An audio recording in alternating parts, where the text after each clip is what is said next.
Bonsoir à tous, merci de nous être fidèles chaque soir sur Monaco Info. Voici le sommaire de ce journal.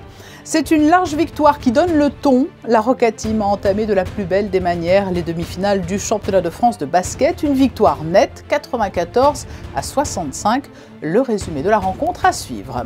Ce sera la fête samedi et dimanche sur la place du Palais. Les troisièmes rencontres des sites historiques Grimaldi de Monaco vont réunir de nombreuses communes qui ont un lien privilégié avec la principauté. Albert Croesi, qui chapeaute l'organisation de l'événement, nous en dévoilera le programme. Demandez le programme également de l'actualité théâtrale, musicale et plus généralement artistique de l'été. Françoise Gamerdinger, directeur des affaires culturelles, sera notre deuxième invitée.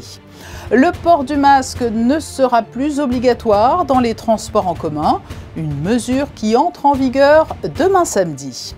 Investir de manière responsable et durable, un groupe de travail portant sur cette question a été créé et réunit acteurs du monde de la finance et représentants du gouvernement. Une nouvelle réunion était organisée aujourd'hui. Nous entendrons le ministre des Finances et de l'Économie, Jean Castellini. Et puis le beau bilan de l'année du Femina Sport qui compte désormais notamment chez les plus jeunes pousses, 5 championnes régionales de PACA dans la catégorie 8-9 ans. Et débutons par la belle victoire de la Roca Team pour le premier match des demi-finales du championnat de France de basket. Après s'être difficilement défait de Strasbourg en quart de finale, les Monégasques sont désormais opposés à Paullac-Orthez. Ils étaient jeudi soir en démonstration et se sont imposés 94-65, comme vous allez pouvoir le découvrir dans ce résumé du match, signé Frédéric Elion sur des images de Sylvain Péroumal. Quasi miraculé en quart de finale, on a retrouvé la vraie Roca Team hier soir lors du match 1 des demi-finales face à Paullac-Orthez. Intensité défensive, gros impact physique, jeu de transition. Monaco a fait exploser le 6e de saison régulière hier soir à Gaston-Médecin. Porté par leur maestro Mike James qui inscrit 7 de ses 10 points dans les 5 premières minutes du match. Les Monégasques se détachent d'entrée, plus 12 à la fin du premier quart-temps, 25-13. Monaco exploite les mismatchs à merveille. Léo Westermann profite de sa taille pour scorer sur la tête de Bibbins. Will Thomas, 13 points à 5 sur 6 au tir, s'approprie la raquette grâce à sa puissance. Malgré les efforts de Brandon Jefferson, 12 points inscrits en première mi-temps. Orthez accuse un retard de 16 unités à la pause, 47-31. Les Palois effectuent un rapproché au retour des vestiaires. Jefferson à 3 points, Chikoko au dunk, puis au Nyangé longue distance. L'élan revient à -9. Dwayne Bacon prend alors les choses en main, toujours aussi inarrêtable en isolation. Le match bascule ensuite en mode All-Star Game. Dante Hall multiplie les actions spectaculaires en très haute altitude. Le marsupilami monégasque martyrise le cercle à la finition de plusieurs alley-oops. Plus 18 Monaco après 3 périodes. Très bien muselé, Justin Bibbins doit attendre le début du 4e quart-temps pour inscrire enfin son premier panier du match. Bacon régale le public au dunk, en contre-attaque et Ouattara, meilleur marqueur du match avec 15 points, excellent des deux côtés du terrain, trouve la mire de loin. 94-65, Monaco a surclassé Pau dans ce match 1. Très important, extrêmement important. On a voulu rentrer dans le match avec beaucoup d'intensité, on a très bien exécuté notre plan de jeu. Et voilà, après une série extrêmement compliquée contre Strasbourg, on voulait tout de suite se remettre dans le bain avec des bonnes attitudes, des bonnes intentions et c'est ce qu'on a fait. Encore une fois, c'est 1-0, nouveau match samedi, donc rien n'est joué. En tout cas, cette performance était assez satisfaisante. Le score c'est une chose, mais c'est pas important en vrai. C'est juste une défaite. Maintenant, voilà, faut déjà passer à autre chose. Demain on est off, on va avoir le temps de travailler un peu sur ce qui s'est passé. Réfléchir, se mettre la tête à l'endroit et essayer de revenir samedi de meilleure manière. La Roca Team aura l'occasion d'enfoncer le clou samedi, toujours à domicile à 16h20 lors du match 2. Et vous le savez, pour ces demi-finales, la victoire sera en 3 matchs. Une nouvelle victoire demain samedi serait donc un bel avantage pour les Monégasques avant leur déplacement à Pau pour les matchs 3, éventuellement 4, la semaine prochaine. Les autres grands titres de l'actualité à présent avec vous, Frédéric Elion. Bonsoir. Bonsoir Patricia, la circulation de la Covid-19 en principauté reste contenue. Le prince Albert II, sur proposition de son gouvernement, a donc décidé en fin d'après-midi de supprimer le port du masque dans les transports en commun, taxis et véhicules de grande remise dès demain, samedi 4 juin. Désormais, le port du masque reste obligatoire uniquement dans les établissements de santé et les structures d'hébergement pour les personnes âgées. L'événement outre-Manche depuis hier, c'est le jubilé de la reine. Et le prince Albert II a tenu à saluer lui aussi l'incroyable longévité de la reine d'Angleterre. 4 jours de festivités pour le jubilé de platine de la reine Elisabeth II. 200 000 événements seront organisés à travers le pays jusqu'à dimanche pour honorer la reine âgée de 96 ans et très appréciée du peuple britannique. Via un communiqué, le prince Albert II a tenu à exprimer ses sincères félicitations et celles du peuple monégasque à la reine. Le souverain ajoute qu'Elisabeth II est une inspiration pour le monde. Et des festivités encore au Yacht Club jeudi soir. Le 2 juin est une date importante et un jour férié en Italie pour commémorer la fête de la République italienne.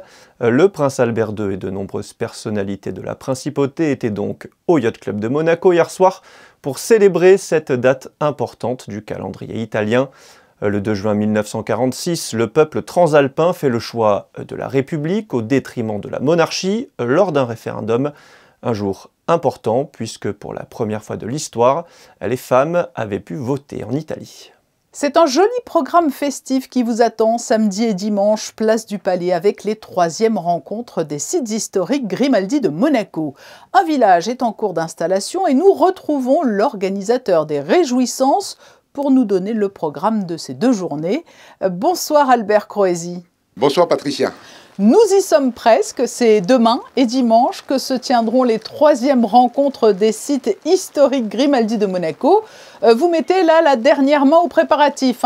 Vous reconstituez en quelque sorte un petit village, place du Palais? Oui, cette année c'est un moyen village, il est un petit peu plus gros que les années précédentes. Nous avons beaucoup de monde qui va participer à cette 3e rencontre. Et effectivement, c'est la dernière ligne droite. On espère que la pluie va s'arrêter. Et on est ravis que ça commence enfin après 2 ans d'interruption. Le soleil est prévu demain. Combien de communes allez-vous accueillir cette année? Peut-on avoir quelques noms? Oui, nous avons 13 ou 14 communes avec pour les Alpes-Maritimes, Antibes, Cagnes, Puget-Théniers, Peille et La Turbie. Ensuite, nous avons Belfort et Giromagny pour le territoire de Belfort. Et pour le département de la Manche, il y aura Granville, Saint-Lô, Cherbourg, Torigny, Amby, Moyon et Percy en Normandie. Donc vous voyez, ça fait beaucoup de communes avec beaucoup d'artisans et beaucoup de commerçants. Parce que l'idée, c'est de faire une fête populaire? Oui, c'est le principe des rencontres des sites historiques. C'est ce qu'on appelle la bonne fête populaire dans le bon sens du terme. C'est de la convivialité, c'est renouer un petit peu avec ces communes pour perpétuer les liens qu'il y avait il y a maintenant plusieurs années, mais enfin même plusieurs centaines d'années. Mais c'est vraiment une fête populaire à laquelle les gens ont beaucoup de plaisir à participer. Mais il y a des artisans, il y a des animations, c'est cela ? Oui, nous aurons un maître verrier, il y aura des tailleurs de pierre, il y aura des tapissiers, il y aura un maréchal ferrant, il va y avoir un marquetier, il va y avoir des artistes, des sculpteurs, et au-delà, il y aura beaucoup de points de restauration avec des spécialités de ces 3 régions.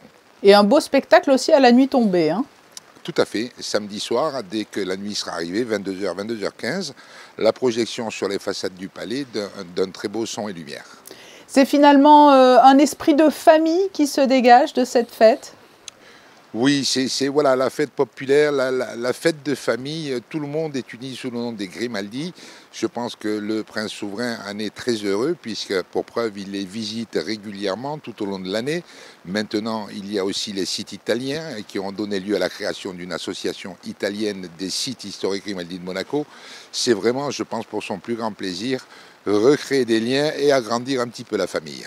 Oui, et de la part de toutes ces communes, il y a un engouement incroyable. Elles sont particulièrement fières d'appartenir à ce réseau. Oui, je le pense. Nous, on hésite à utiliser le terme ancien fief, parce qu'on ne veut pas qu'on puisse penser qu'on a encore des vues sur ces territoires. Mais eux-mêmes se revendiquent comme anciens fiefs des Grimaldi, ils en sont très fiers. Je me souviens qu'à Matignon, par exemple, pour toutes les fêtes nationales ou non, mais toutes les fêtes qui se passent à Monaco, ils sonnent les cloches, ils pavoisent. Donc ce sont des communes qui ont beaucoup de fierté d'appartenir à ce réseau des sites historiques Grimaldi de Monaco. Et pour les découvrir, c'est donc demain, samedi et dimanche. Alors les modalités pratiques pour conclure, tout le monde peut venir et c'est gratuit. Tout le monde peut venir.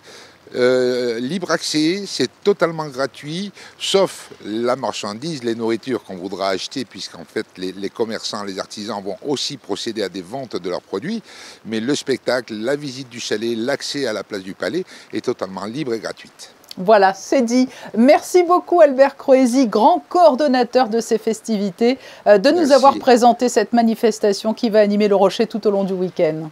Merci infiniment Patricia et j'espère vous voir ce week-end. Au revoir. Et sachez que des tours de calèche seront également proposés demain tout au long de la journée au départ de la place du Palais. Dans un tout autre registre, le secteur de la finance s'intéresse depuis plusieurs années maintenant aux investissements durables. Les acteurs financiers et le gouvernement monégasque se sont réunis de nouveau ce matin dans le cadre du groupe de travail mis en place autour de la finance durable et créé il y a un peu plus d'un an. Nous écoutons à ce sujet le ministre des Finances et de l'Économie, Jean Castellini. L'idée, c'est que la principauté, en particulier du fait de l'engagement du prince souverain pour la protection de l'environnement dans de multiples domaines, que la principauté également dans le domaine de la finance adopte un comportement, propose des produits et des services qui ressortent de cette nouvelle approche qui, je dois dire, est très demandée par les clients, notamment les nouvelles générations. Il faut que les équipes en relation avec les clients soient formées à toutes ces thématiques. Comment parler aux clients, quelles unités de mesure utiliser. Ils peuvent être intéressés de savoir, grâce à leurs investissements, combien d'arbres ont été plantés, combien de tonnes de déchets ou de CO2 ont été évités, combien de litres d'eau gaspillés également ont été évités. Donc tout ça, c'est... Et puis, avant tout, il faut désigner, et c'est un des objectifs, au sein des établissements monégasques, un responsable ou une responsable plus spécifiquement en charge des questions dites ESG, liées donc à la protection de l'environnement, aux questions de société et à la gouvernance des entreprises. Jean Castellini, le ministre des Finances et de l'Économie, répondait à Alexandra Pani. C'est aujourd'hui qu'a été officiellement dévoilé le programme de la Direction des Affaires culturelles pour l'été et il est conséquent. Du théâtre, de l'orgue, une jolie exposition. Pour en parler, Françoise Gamerdinger, directeur des affaires culturelles, est notre invitée. Bonsoir. Bonsoir Patricia. L'été arrive donc et la direction des affaires culturelles nous réserve un joli et dense programme. Il y en aura pour tous les goûts. Oui, tout à fait, puisque cette année, nous avons à la fois une exposition, le Forum des artistes, la programmation du Fort Antoine et bien évidemment la programmation du Festival d'orgue. Oui, alors débutons peut-être par ce festival du théâtre qui fait chaque année et pour chaque soirée salle comble, ou plutôt devrais-je dire amphithéâtre comble, puisqu'il s'agit du Fort Antoine.